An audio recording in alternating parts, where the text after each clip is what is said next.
Get Rich Education is brought to you by Norada Real Estate Corporate Direct and Ridge Lending Group. Cash flow real estate investors, this is Get Rich Education's Keith Weinhold. Did you know that you can finance up to 35 income properties all with one lender? Ridge Lending Group specializes in investment property loans, and they do it in almost every U.S. state. Ridge has worked with tens of thousands of real estate investors and homeowners all over the country. They've been doing this for investors for so long that at this point, they've helped more families realize their dreams of becoming real estate investors than any other mortgage lender in the country. To find out more, visit ridgelendinggroup.com.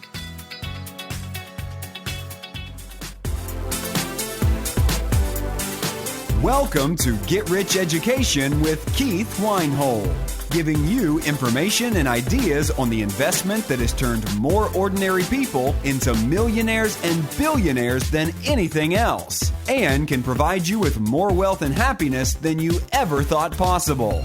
Now, here's your host, investor, entrepreneur, business owner, and educator, Keith Weinhold.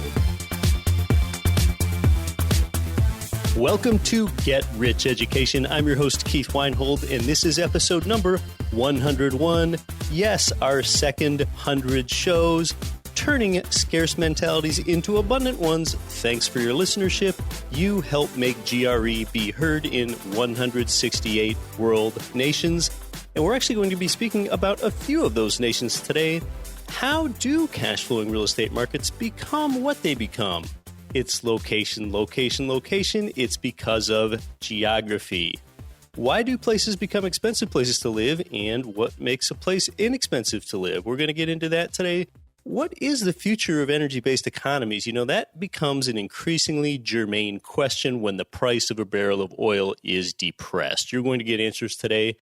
My wife and I are in Tacoma, Washington, near Seattle. And speaking of geography, if you haven't spent much time traveling in this part of the country, you might think that's relatively close to my hometown of Anchorage, but that is a 1,500-mile flight. It's a flight of 3+ hours to get from Anchorage to Seattle. And then there's a drive down here, and there's zero business purpose to this trip at all. We are river rafting. We're enjoying some pick-your-own fruits. And next, we plan to check out some hikes and some beaches on the Olympic Peninsula. Having passive income enables you to do a lot of these sorts of things. Well, Peter Zeihan, today's guest, and I plan to discuss some of the best U.S. states for where the economy will prosper and a lot more. That's probably where you want to be investing in real estate. Let's meet the incomparable Peter Zeihan.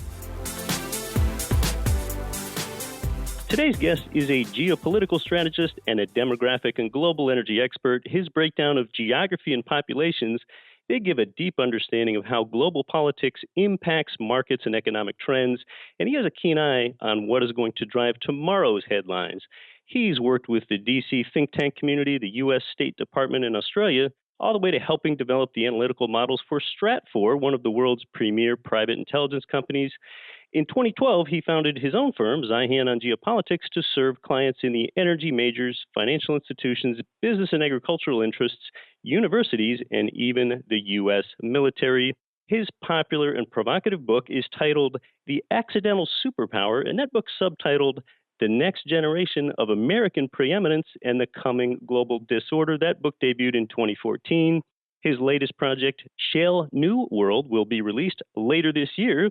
Welcome to Get Rich Education, Peter Zeihan. Pleasure to be here. So, Peter, a lot of people have long found it, I guess, popular, even within our own country here, the United States, to project the downfall of the United States, whether it's profligate central bank monetary policy or the decline of the American family or even a crumbling infrastructure, as some point to. But your book, The Accidental Superpower, tell me if I'm wrong, I think it really maybe plays into some sense of American exceptionalism. Tell us about that. Actually, the United States is still growing up as a country. We're not. It's not just that we're very young, only 200 years old, but we're still growing into the space that we have here. What really sets the United States apart from the rest of the world is a triple factor. First of all, you've got the American Midwest, which is the most productive chunk of arable land in the world and the largest. Second, directly overlaying the greater Midwest is the Mississippi River system. The advantage of rivers is pretty straightforward. Moving things around from A to B on land is expensive, but if you float it, it's only 1/12 the cost. And the greater Mississippi system alone is 13,000 miles of navigable waterway, and that is more than the rest of the planet put together. You put it directly on top of the Midwest, and it means that the United States is condemned to being a financial, agricultural, and industrial superpower, no matter who rules the country. And then third, we've got the best buffers in the world. We've got giant lakes and forests to the north, deserts and mountains to the south, and ocean moats on either side. The United States is not just the richest, it's the most secure piece of territory on the planet, and it's got one of the lowest population densities. So we can easily support a population that's double what we have currently, and we're already the world's most powerful country. Imagine how that's going to evolve over the next century. Yeah, you take a look at our population, 320 million, but you think about that in a global sense, and our population density is not that high. And one thing that contributes to markets and developing markets is transportation and trade. And you mentioned rivers and the importance of rivers. And I think a lot of it is because the United States, I think, will tell us, we really have the right type of rivers. We have navigable waters. We have rivers like the Delaware River, the Hudson River, the Susquehanna River, the Mississippi River, really great American rivers that are navigable, that are deep, that don't have a lot of rapids or rocks. And that kind of sounds like a funny thing to talk about when we're talking about real estate investing here, but rivers and trade, that develops commerce, and that really helps develop thriving markets. Absolutely. The key factor that makes it work is navigability, because it turns every navigable river that we have into, in essence, a giant free highway. Cities tend to form among junction points in rivers that are navigable and at the deltas and at the heads of navigation. So every river system has built in at least 3 major urban areas with low-cost transport options. One of the fun things about navigable rivers is they tend to flow only through relatively flat zones. That allows for horizontal development instead of vertical development, except for those 3 nodes where people are going to try to cram into the most valuable pieces. So the United States has a variety of landscapes and a variety of urban areas, all of which are able to generate their own unique economic profile and their own unique real estate profile. So there's places for people to start businesses or start families at any part of the economic spectrum in upwards of 100 different locations in just one country. That just doesn't happen anywhere else on the planet. We're on rivers. Let's talk about the Mississippi River for a moment, an incredibly powerful waterway. Most people don't realize the Mississippi River Drainage Basin, which is the term for the geographic area that's drained by one river, that stretches as far northeast as New York State and as far northwest as Idaho. That all drains down through Mississippi, just lending to this great power and this great navigability. And, interestingly, a couple of the most profitable cash flowing real estate markets in the United States are on the Mississippi River. Number one is Memphis, which has long been noted as one of the best cap rate markets there is, and St. Louis is another one. And a lot of that has to do with the fact that there is a low cost of living in these places. So an out-of-state investor can purchase a property in Memphis or St. Louis for a relatively low purchase price. Yet a lot of these distribution jobs that are tied to this geography are the types of jobs that allow someone to pay the rent, but maybe not be a homeowner. So it's really a lot of this geography in the Mississippi River that leads to these great cash flowing markets. I would add that you've got a number of other urban centers that are really starting to reinvent themselves. One of the things that we've seen in the post-Cold War era is that the Americans are starting to lose interest with trade with the wider world. One of many factors that is leading to a reindustrialization of large portions of the country. One of the characteristics of the coasts is because they only have one coast as opposed to a river that has 2, you are more likely to have high property values that tend to price folks out. That's one of the many reasons why places like Miami and New York and San Francisco have become so expensive, whereas Chicago and St. Louis and New Orleans are considerably less so. So when this reindustrialization process kicks in, it tends to favor the interior of the country for land cost reasons, for labor cost reasons, for input reasons, and for distribution reasons. And so we're seeing places like greater Chicagoland start to really become a major industrial core. Kentucky on the Ohio now has the world's largest Toyota plant. I think this is just the leading edge for across this entire region becoming something that would probably recognize more likely as 1950s and 1960s America instead of 1990s and 2000s America. Yeah, this is really interesting. And I'm enjoying this, Peter. I'm finally getting to use my geography degree for less than 1 hour, 1 week of my life. I've heard you talk about the notion, and it sounds sort of paradoxical, the fact that the United States, we are an isolated economy, but yet we have a certain degree of integration that plays into that isolation. Can you talk to that between isolation and integration and us having just the right elements to be a prosperous economy in the United States? Well, the United States is continental in size, so it can achieve within its borders economies of scale that most of the rest of the world requires a global connection to make happen. A great example in terms of relative wealth and relative population is the comparison between the United States and the European Union. Formation of the European Union started in the late 1940s, and it has taken them until today to achieve roughly the degree of economic integration among the members that the United States had in 1850. It's a long time going when you have countries that get in the way. The United States has been all one system the whole time, and so has been the largest economy in the world for roughly 160 years. No sign that that's going to change anytime soon. When I think of Europe, I think of a geography that has a more sort of cultural departmentalization, and I think of the United States as being more culturally integrated. Is that part of it? Oh, that's absolutely part of it, and it comes back to the rivers. In the United States, most of our river systems feed into the greater Mississippi, and even those that don't are part of the intercoastal waterway network, which is connected to the Mississippi. So you can sail from Pittsburgh to Chicago to St. Louis to New Orleans to Miami to Washington, D.C., really on the same maritime system. When everybody's in the same boat, somewhat literally, you get a degree of cultural homogenization. You don't have that in Europe. In Europe, very few of the rivers connect at all, and they all flow to different seas, whether it's the North Sea, the Baltic Sea, the Adriatic, the Black Sea, you name it. And so in the United States, the rivers are kind of communal property. They're a unifying factor. In Europe, they're national ownership. There's French rivers, there's German rivers, there's Austrian rivers, there's Dutch rivers. And so the nationality kind of clings to this one river system. It's their base of power, and it enables them to stand up to each other. We've never had that in the United States.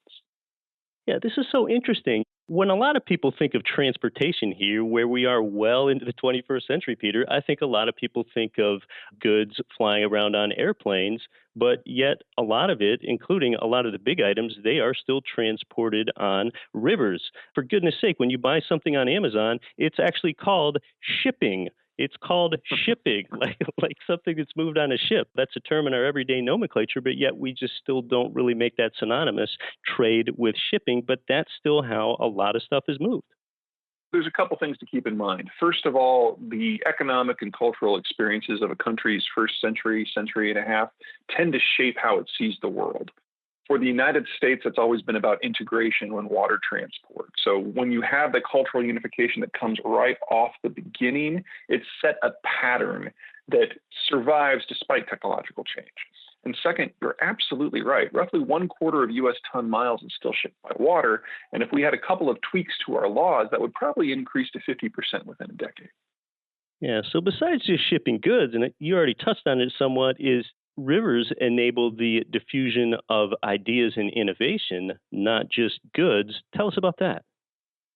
It comes down to how easy it is for people to interact. One of the things that we've seen in the United States is whenever we do have a technological or cultural shift, the speed at which those changes disseminate through the system is radically quick compared to most of their global equivalents. So, for example, when the cell phone kicked in, you'd see it first in places like New York and San Francisco, but we had 95% penetration in less than a decade. You have something like that in, say, China. When the cell phone hit China, it popped up in the southern coastal cities like Hong Kong and Fujian very quickly, and then it shot up the Yangtze River all the way to Sichuan. But in the northern core, which is flat and open and unrivered, the Beijing area, it took quite a bit longer. It allows for a degree of cultural unification that you just don't see in most other places. And this happens with politics every bit as much as it happens with technology.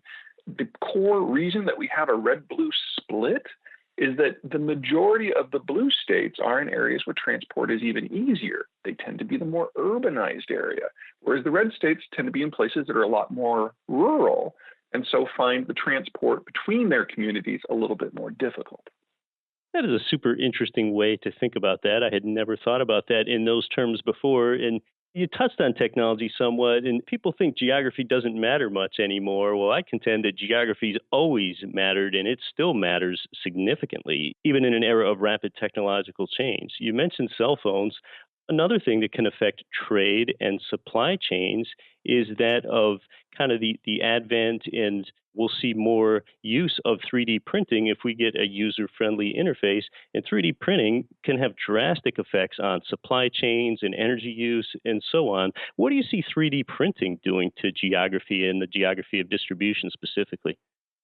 3D printing is a technology that allows you to use something that looks a lot like a dot matrix printer to build up layers of material until you get a three-dimensional object. It's considerably slower than traditional die-cast manufacturing, but it allows for ultimate customization because all you have to do is load in the program and it gets going. You don't have to make the cast in the first place. So if you're doing a print run of roughly 500 copies or less, 3D printing is typically more economically viable. It's only with the large scale stuff that it still makes sense to go with the old style. The advantages of 3D printing are still being explored because it's a relatively new technology. It's got limitations. It requires a different sort of input. It requires a lot more software engineering per unit than you have with a more traditional production processes. But we do know so far is that it's starting to advance almost along the lines of Moore's law. That 500 unit minimum is now probably, just in the last 3 years, increased to about 2,500. The printing time has dropped by a factor of almost 90%. And what we're seeing now is the development of printers that can put upwards of 6 different materials into the same print run. So you can get a complex part with moving sections that normally would require multiple industrial processes to generate and then final assembly. End result is you're getting a cost reduction in various pieces of the manufacturing process. Now, in a system that we have today with multiple steps, supply chain, sometimes thousands of steps, you can take some of the more complex chunks of that and simply print out the piece and carve out 5, 10, 15% of the process. This has a number of different implications. First of all, it tends to favor countries that have rock-solid power grids, good input costs, and local distribution systems. The United States tends to win on all 3 of those factors. Second, it collapses the supply chain. So instead of thousands of steps, you go down to hundreds or maybe even dozens of steps. That means you want to locate your printing and your manufacturing process as close to the end customer as possible. Once again, the United States is the largest economy in the world, and it's really the only advanced growing market in the world these days. So this technology and others like it are clawing back huge amounts of manufacturing capacity to the United States, and that's before you consider the changes to the international system. Yeah, that's right. Some have favored 3D printing here in the United States rather than sort of the offshoring movement that we've seen in manufacturing for the past generation as the opportunity to reshore a lot of our production right here in the United States and kind of putting an end to the made in China era. Absolutely. And there's a couple other things that are dovetailing with that very nicely. The first one is the shale revolution. 3D printing and a lot of manufacturing processes are incredibly energy and input intensive. Well, the break-even price in the big 4 shale fields is now just over $40 a barrel. So U.S. energy production is local, it's relatively risk-free from a geopolitical point of view, and it's keeping electricity prices at the lowest in the world, aside from the countries that subsidize electricity. So that's pushing a lot of things back to the United States. Second, we're seeing the international system destabilize. The United States created the free trade era back in the late 1940s in order to basically bribe up an alliance. We told everybody that if they were part of this global whole, that we would manage, that we would defend them. That's the basis, for example, of the NATO alliance. Fast forward 70 years to the 2016 presidential cycle, and we now have had 23 of the 24 candidates being populist and campaigning against free trade. The 2 that ultimately got the nomination are talking about basically doing away with the free trade era, although they'll use different terminologies and different time frames. If you are an international supplier that's part of these multi-step supply chains, you just saw every step of your process become riskier and more expensive. But if you're located back in North America, it's safe, it's risk-free, the energy is abundant, and you're behind the tariff wall. And so we are seeing the beginning of a massive reshoring and onshoring process as American manufacturers bring their manufacturing processes home. and as foreign manufacturers try to position as much of their supply chain system within the United States, Canada, and Mexico as they possibly can. Well, this intersects with supply chains and distribution and the viability of economies. And one thing that 3D printing is going to change, regardless of the degree that it's embraced, is the use of energy. And we still propel a lot of our energy through oil and petro. So what do you see as the future viability of oil, especially as 3D printing potentially erodes the need for oil? Maybe less stuff would need to be shipped. There's a couple different angles that you can apply shale to the 3D printing revolution. The first and most obvious is that if the product is produced in a few local steps as opposed to dozens and hundreds of international steps, the amount of energy that is required to ship the product is reduced. Most shipping is done via diesel, bunker fuel, or gasoline, via truck, train, or ship. You remove 40,000 miles from the ultimate product chain shipping, and you collapse the amount of oil that is absolutely needed in the United States for production. It's pretty straightforward. Second, and less obvious, is in the United States, natural gas is a byproduct from a lot of these shale fields. And so there's a big challenge in building the pipe networks necessary to capture all this waste gas and funnel it in the system. Well, if natural gas is a waste product of the United States, it's really cheap. In fact, U.S. natural gas prices have been below about $4 now for 6 years, which is less than half the global average. This makes electricity really cheap in the United States, cheapest in the world. And the primary input, aside from software engineers, for the 3D printing revolution is electricity. It's taken care of here. We're talking about distribution and future changes to it, how that shapes geography, how that shapes economics, and how that shapes where the future best real estate markets might be. You're listening to Get Rich Education. Our guest is Peter Zeihan. More when we come back. I'm your host, Keith Weinhold. Garrett Sutton here, Robert Kiyosaki's asset protection attorney and the author of Loopholes of Real Estate. As an American or foreign-based investor in U.S. real estate, you know we are a litigious society. You know that you need to protect your real estate and paper asset holdings with the right mix of LLCs and corporations. My firm, Corporate Direct, not only forms these entities, but importantly, we properly maintain them too. If you fail to follow the corporate formalities, you can lose it all in an instant. Corporate Direct is your source for LLC protection and maintenance in all 50 states. Visit corporatedirect.com or call 800-600-1760. Mention Get Rich Education for a free bonus. Switch your resident agent service to us and receive another bonus. It's all good. We look forward to assisting you at corporatedirect.com. Are you having a hard time finding great investment properties? Unfortunately, the best deals are rarely found locally. Successful investing begins with the right properties in the right markets. Norada Real Estate provides everything you need to invest in the best deals across the U.S. Our simple, proven system will help you create real wealth and passive monthly cash flow. Get your free copy of the ultimate guide to passive real estate investing at noradarealestate.com/guide. That's NORADA realestate.com/guide. This is Rich Dad Advisor Ken McElroy. Listen to Get Rich Education with Keith Weinhold, and don't quit your daydream.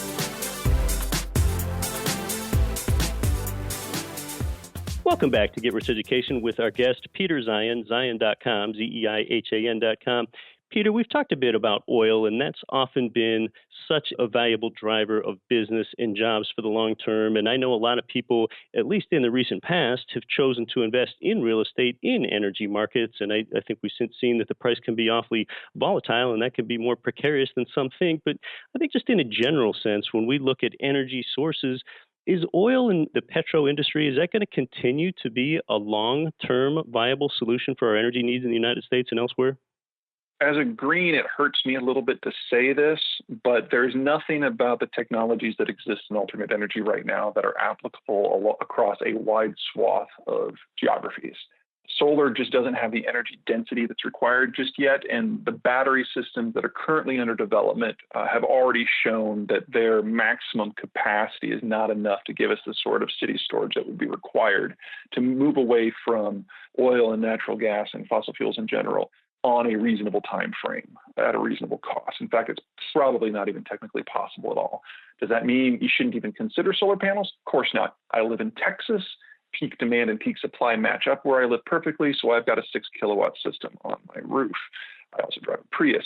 But getting something that can move an entire country's economy away from fossil fuels, we're just not there yet. As for the volume of crude that's available, there's a little quirk of law with the SEC that says that you have to report your known reserves. It's part of how people value the stock of their companies. But one of the unofficial rules within the energy sector is that if you report more than 30 years of reserves, everyone assumes that you're not doing enough to exploit them. So I've identified yourself as a takeover target. So we have now, for 50 years, had American companies that have 30 years of reserves remaining. I don't see any reason for that to change anytime soon. So the volume of crude available really isn't an issue. And the cost of what's available, because the shale revolution continues to come down. So until the technologies of alternative fuels really goes through a quantum leap in evolution, we're stuck in the oil era for at least the next 3 or 4 decades. Right. With the United States not just having a lot of shale, but having great access to shale, of course, that changes a lot of things. For example, Russia has a lot of shale, but it's almost all locked under permafrost. So here in the United States, we have shale and we actually have access to it. Over the long term, just looking at your crystal ball, do you think that's going to continue to put downward pressure on the price of a barrel of oil? In the United States, certainly. I think we now have a functional floor in the United States for crude of probably between $60 and $80 a barrel. So there's no going back to what the shale operators considered the heyday being of 2 to 6 years ago. But that doesn't necessarily mean that is what will happen with global energy prices. As the United States backs away from the international system, as you get this country that made it all happen lose interest, countries, whether it's France or China, are going to start to pick up the slack and try to assert power over their own peripheries. That is going to lead to a regeneration of the old imperial model, where any country that control the waterways around them could really impose an economic reality. That leads to a breakup of the global system. And the commodity that is traded most aggressively across international borders by water is oil. So we will have conflicts, regional and trans-regional, over oil production, oil transport, oil distribution, oil consumption that North America is, for the most part, is immune to. So you can have shortages because of wars in Ukraine or Russia or Iran or China or Japan or Saudi Arabia that disrupt global petroleum distribution, driving prices to $200 a barrel and up that don't affect the United States at all. You'll have a split in the oil price between global prices, which are high and erratic, and domestic prices, which are low and calm. That would be really interesting. That would affect a lot of things. Where the United States typically has oil prices based currently in West Texas Intermediate crude, they might still use that as a benchmark, and you're projecting there could potentially be a disparity, and then there'd be a world price or a price in another continent. Right. In the United States, you would probably have a re-benchmarking to something that some folks have started to call Houston Light Sweet, because the crude that's coming out of the Eagle Ford, the Barnett, and the Permian is a much higher quality and a much larger collective stream than what we have traditionally. So you might have some re-benchmarking issues there. But for globally, there is no global benchmark that makes sense once you start to interrupt regional crude supplies, because Urals out of Russia is going to be disrupted. The Saudi Arabian streams are going to be disrupted. And by the time you get to East Asia, there's just not enough crude left to supply all of the Northeast Asians. So the Koreans, the Taiwanese, the Japanese, and the Chinese have to basically scrap over what's left. So you're going to have this shattering of international oil markets. The concept of transcontinental arbitrage is just going to vanish because it won't be safe. None of that affects North America. Well, it's such an interesting thing to think about in a large sense, because with more technology and innovation, the growing premise is that the world becomes more and more globalized. However, in this paradigm, we're talking about something becoming more fractured. Globalization requires an overarching military power that doesn't have a vested interest in the day-to-day economic comings and goings of the world. And since 1944, that has been the United States. We created Bretton Woods. We created the World Trade Organization. We created GATT and free trade in general in order to elevate all of our Cold War allies to a position where they would be willing to be the front line against the Soviet Union. It worked beautifully. The best part of it is it allowed us to expand that network from its original membership base of the Western European countries to more and more countries as the decades rolled by, until we eventually got most of the developing world, China included. That's the origin of the Sino-Soviet split, by the way. It worked perfectly. But that time has passed. And never forget that for the United States, Bretton Woods free trade, it was never an economic program for us. It was a security program. It was a bribe. And so as a percentage of GDP, the United States is the least involved economy in the world in international trade. And so the United States can walk away from this system and not suffer much in the way of ill effects. Whereas other countries, the Japanese, the Chinese, the Koreans, the Germans, the Italians, they've bet the farm on the continuation of this program. So when the United States does step back, the global system in its current form will just dissolve. Yeah, well, the United States, we certainly have a greater degree of self-sufficiency than most nations in the world, and we've been talking about a lot of reasons why. So that degree of globalization, that has a lot of economic effects. Greater globalization is something that flattens wages and is a deflationary force. We talk potentially about the price of a barrel of oil being low in the United States over the longer term. That's another deflationary force. And what do you think? Do you see more deflation or more inflation? There are potentially some deflationary forces out there, but the United States Central Bank, there's pretty much no limit to the amount that they can print to try to stay on top of deflation and meet their inflation target. What do you see happening with geopolitics and inflation versus deflation, especially in the United States? There's a lot of factors going in both directions. When you're talking about just baseline inflation versus deflation, the single largest factor almost always is the balance between production and consumption. And when it comes to consumption, demography is the key issue. How many people do you have that are actually buying things? And are they of a population cohort that tends to be very consumption oriented? Now, the demographic that tends to buy the most stuff are your young workers, people roughly age 20 to 45. The United States has the largest cadre in that class in the world that is of middle class or higher. And of all of the countries in the world that are advanced, there are only 4 in which that population cohort is stable or growing. And the United States has more in that cohort than everybody else put together.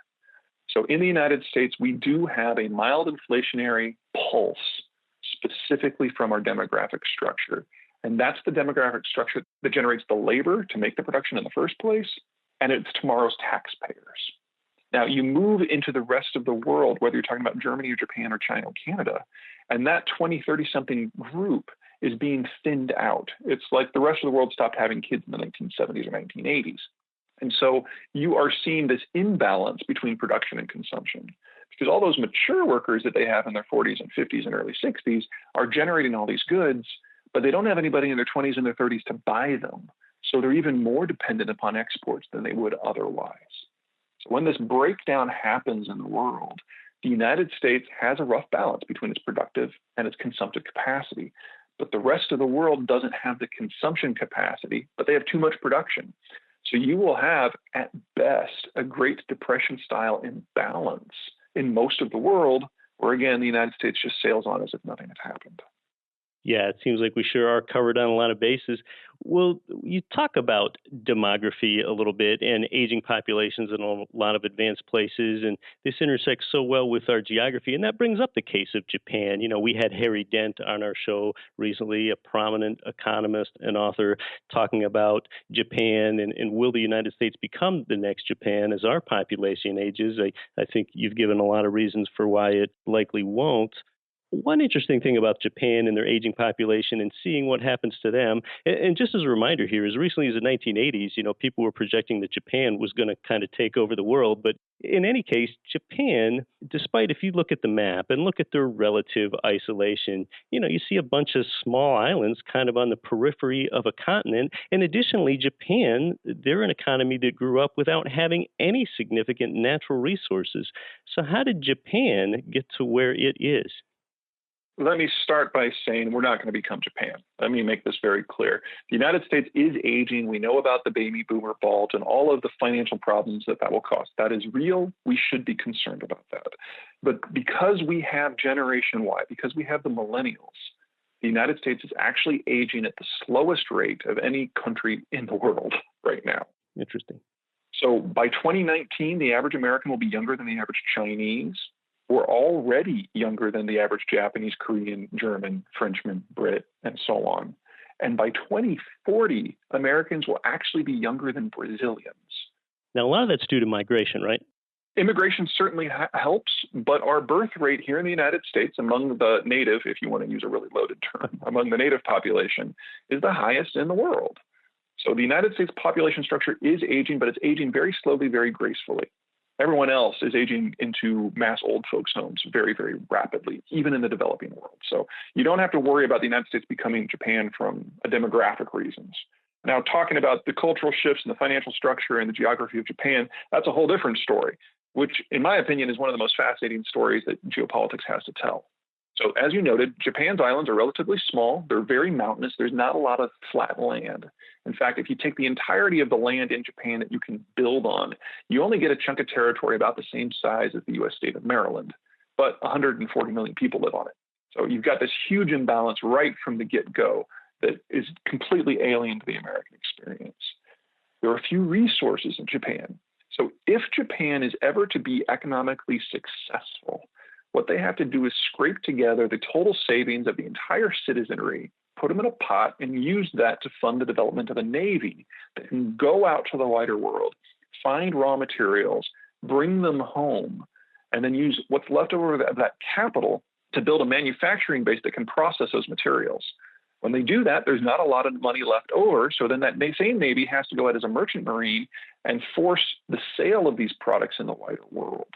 It's a very debt-heavy, debt-driven economic development strategy, but it has allowed Japan to be the predominant power of the East Asian Rim for most of the last several hundred years. There's a problem with it, though, and it's the debt.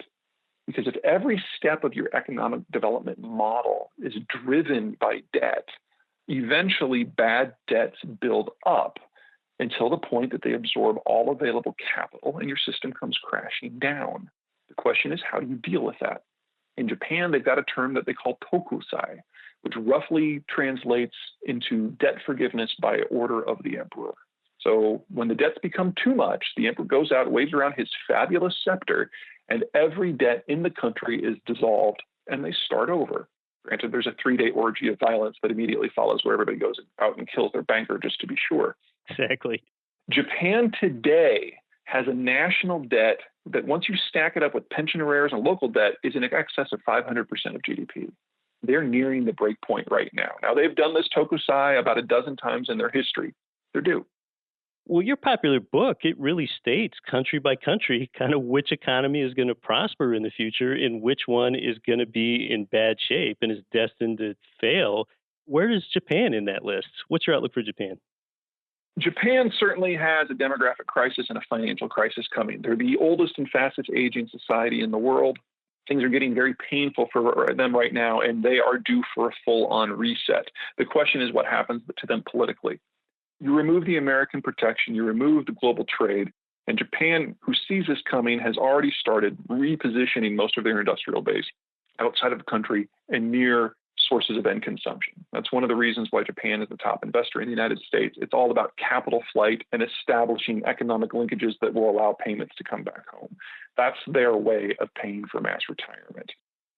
Well, let me just rattle off the names of a few countries, and if you could just quickly give me whether this country is going to be prosperous in the future due to geography, demography, and other factors or not. China. Okay. China, breakdown and civil war. Mexico. It will be the world's second or third fastest growing economy for the next half century. Wow. Canada. Canada's got some demographic challenges. There is a very real risk that Canada as a country will break up. Germany. Germany faces the greatest strategic threats to its existence that it has since 1945. Argentina. Argentina is the great surprise. Even if they continue to do everything wrong, the world is their oyster. What about Brazil? We just had the Olympics there. Brazil's cities are all up against cliffs. It has no hinterland. Brazil can only succeed in a world where capital is cheap and international trade is robust, and that world is going away. Russia. Russia is aging into oblivion, and that's before you can figure in the fact that it's relatively diseased. The only way that Russia can survive is if it forward positions its military. Or Ukraine invasion is really just step one. Let's stick in that same part of the world with what I consider sort of Eurasia's breadbasket, the Ukraine. Ukraine doesn't have any defensible borders except one. And from the Russian point of view, Ukraine's inclusion is absolutely critical if you're going to keep the Russian population alive. Ukraine has no friends, it has no allies, and it has a superior power who covets its lands. I would not bet on Ukraine's future lasting more than another 3 or 4 years. Now, I know there's one Central Asian country that I think where I've read that you see its outlook is quite strong, and that's Uzbekistan. Tell us why. Uzbekistan's population core is basically in the middle of a flat pancake, and they're going to expand like syrup until they reach zones that they can't press past. The only thing that is possibly constraining Uzbekistan's expansion is the Russian presence. And so it's all about timing here. The Uzbeks have to move before the Aral Sea's desiccation spreads to the rivers, and they just simply die of thirst. But they want to wait until the Russians are so committed to war on their western periphery that the Russians can't intervene in Central Asia. So you've got these two massive expansionary powers that are kind of eyeing each other, daring the other one to go first. Yeah, it's just super interesting to discuss. Any other countries that you think that are notable before we leave that discussion? I'd like to talk a little bit more about Mexico. Okay. Mexico's got a lot going for it. It's got a stable demography. It's got cheap labor costs, which encourage foreign direct investment. It has access to the American market via NAFTA, and NAFTA is completely separate from global trade. So the United States can let global trade drop and still have access to the Mexican system and vice versa. And the drug war has actually done wonders for the Mexican system because it's kept labor costs down. As long as those labor costs are low, you don't have to worry too much about the FDI losing interest. And then finally, the shale revolution. The United States is exporting a lot of that excess shale natural gas to Mexico, which is allowing the Mexican industrial base to have a reliable source of power. So all the inputs that you need, the strategic environment, are perfect for Mexico and will be for at least the next 30 years. Yeah, it's got to be paradoxical to some people that you have this long border, speaking of geography, between Mexico and the United States, yet you have such a difference in prosperity between the two countries. Well, Mexico is highland and upland. Most of the population lives above a vertical mile, and that has retarded Mexico's development for most of its history ever since it got independence in the early 1800s. But it's immediately next door to the world's largest financial and consuming power. So Mexico has basically hitched its future to the American star, and it's doing very well because of it. Well, then can another country in the world be like the United States?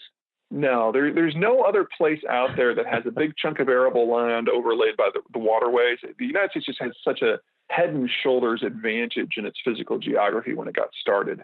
The country that is closest is one you mentioned earlier, Argentina.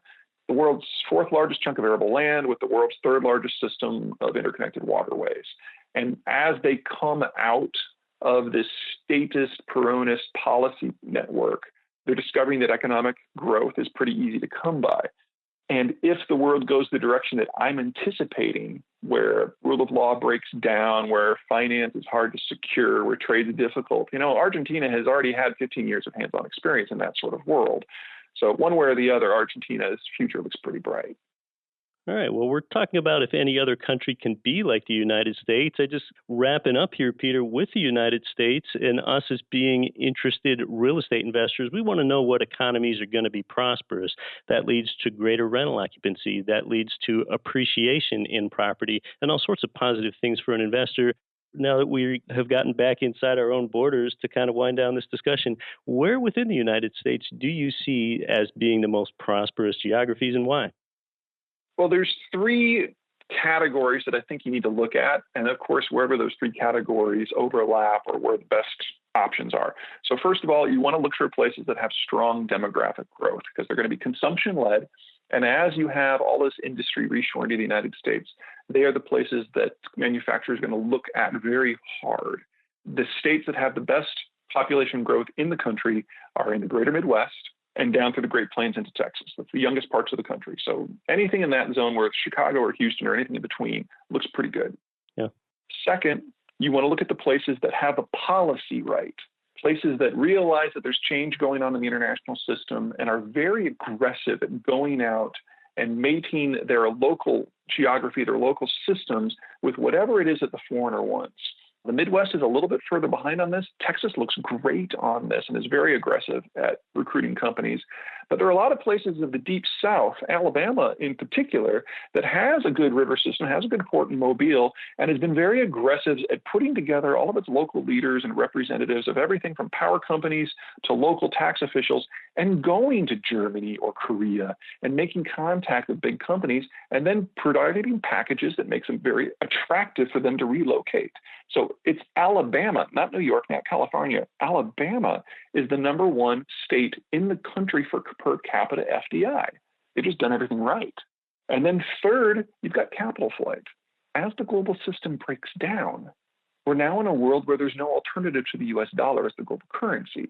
So if you are in China or Japan or Germany or France and you want to get money somewhere safe, your options are the United Kingdom, Canada, Australia, and the United States, which the United States may, of course, be greatest sink more than the others put together. That money is flowing in. It is looking for a place with strong rule of law, where people can actually own a physical asset. And that has pushed up real estate investment into the 5 gateway cities to just ridiculous levels. So Santa Barbara, San Francisco, New York, Miami, and Seattle being the 5 gateway cities, which have seen the biggest appreciations in property price. Now, the advantage that the United States has is it has something beyond these gateway cities. So you're also seeing the money flow into the next level of cities down, whether that's Chicago or Houston or Dallas or Salt Lake City or Denver and so on. Places where these 3 factors overlap, number one is Texas. Because not only is it now a secondary gateway city, not only does it have the policy right, not only does it have the demography right, it is the number one state for investment with and trade with Mexico. So everything that is working for the United States right now, all of the factors are in place in Texas right now and will be for at least another generation. Yeah, and all of its business tax incentives are really driving some significant in-migration in Texas. And those are really interesting comments about Alabama as well. Birmingham, Alabama is known as a cash flow real estate market as it is. So, well, Peter, this has been super interesting stuff. And I think we've been all over the map, I'll say, in both a figurative sense and almost a literal sense, too, as I've just kind of got this stream of consciousness thoughts with what I'm asking you, because you're just so interesting to speak with. Just finally, Peter, is there anything that I should have asked you about, but that I did not ask you about geopolitics and geography as it relates to real estate? Oh, it's a big world. There's a lot going on, and we are at the biggest period of change globally and in the United States in our lifetimes. And it's going to set the stage for what happens for the next decade and the next century. If you want to read out more, The Accidental Superpower is out in stores right now. It covers the breakdown of the global system and what's going to happen next. Well, being a savvy investor is knowing what's coming next. In a sense, I don't know of anyone that's more on top of these trends in a more broader sense than Peter Zeihan. So you can check out his website at Zeihan.com. That's Zeihan. Peter Zeihan, thanks so much for coming on to Get Rich Education. My pleasure. Well, yeah, few times do I find a show more interesting than this. I do have that geography degree, so that has been a long-time interest of mine. And it's really about time that we specifically discussed geography and its link with real estate investing, since the two are so closely tied together. I kind of feel like you and I just traveled around the world like twice with Peter together there. That was awesome. What a sharp, connected guy. Maybe I'll ask Peter if he'd like to come back and break down U.S. states state by their future economic outlook, much like we did for some world countries today. Geopolitics, it's that influence of geography, economics, and demography, and learning how that can help you make better choices as a real estate investor. Peter's book is The Accidental Superpower, The Next Generation of American Preeminence and the Coming Global Disorder. Check out all of Peter's resources again at Zeihan.com. That's Zeihan.com. Signing off from Tacoma, Washington today, I'm your host, Keith Weinhold. Though you might quit your day job, don't quit your daydream. You've been listening to Get Rich Education, telling you what the wealthy won't tell you about real estate and investing.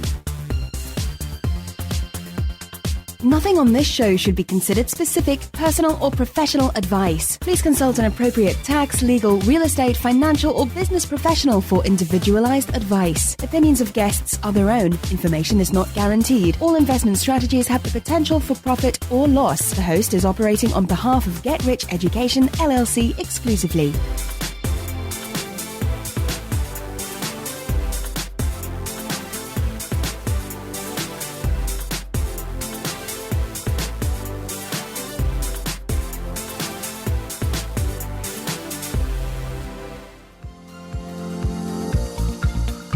cash flow real estate investors nationwide and worldwide, this is Get Rich Education's Keith Weinhold. Forbes has rated Memphis, Tennessee as the #1 cash flowing market in the world.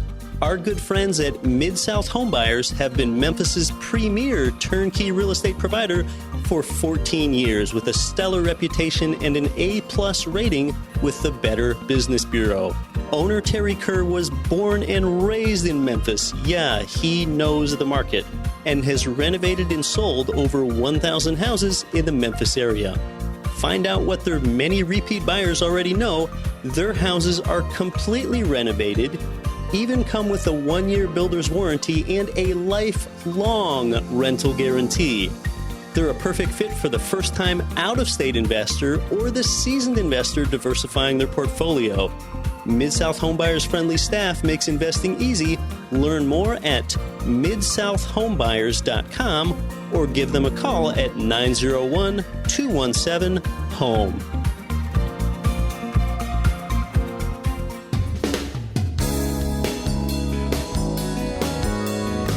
The preceding program was brought to you by your home for wealth building, GetRichEducation.com.